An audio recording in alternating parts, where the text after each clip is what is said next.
கீழ கடைசியில வந்து பார்த்தீங்கன்னா, கொஞ்சமா வந்து இந்த வேஸ்ட் துப்பிலாம் வந்து கலெக்ட் ஆயிருக்கும். அந்த மாவு போட்டு நம்ம பெசஞ்சு திரட்டி எடுத்து பூரி சுட்டோம்னா, அத வந்து நம்ம எண்ணெய வந்து திருப்பி யூஸ் பண்றதுக்கு இந்த டிப்ப வந்து ஃபாலோ பண்ணிக்கோங்க. ஒரு பாத்திரத்துல கொஞ்சமா வந்து கார்ன்ஃப்ளவர் மாவு வந்து எடுத்துக்கோங்க. இப்ப இந்த கார்ன்ஃப்ளவர் மாவு கூட கொஞ்சமா தண்ணி சேர்த்து இத வந்து நல்லா கட்டி இல்லாம மிக்ஸ் பண்ணிக்கோங்க.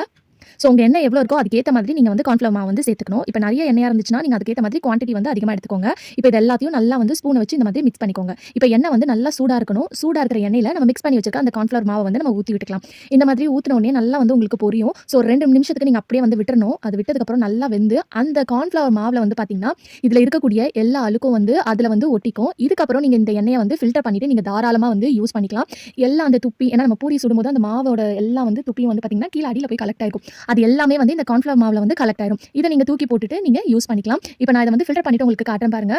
எடுத்துட்டு போட்டாலே போதும் நீங்க கரண்டிலருந்து. வேணும்னா நீங்க ஒரு கிளாத்த வச்சு கூட நீங்க ஃபில்டர் பண்ணிக்கலாம். இப்ப இந்த எண்ணெய் வந்து எந்த அளவுக்கு கிளீனா இருக்குன்னு பாருங்க. இத வந்து நீங்க ஒரு கண்டெய்னர்ல ஸ்டோர் பண்ணி வச்சுட்டு திருப்பி வந்து ஏதாவது சமைக்கிறதுக்கு வந்து கண்டிப்பா வந்து நீங்க இத யூஸ் பண்ணிக்கலாம். சோ கண்டிப்பா இந்த டிப் ரொம்ப யூஸ்ஃபுல்லா இருக்கும். ட்ரை பண்ணி பாருங்க.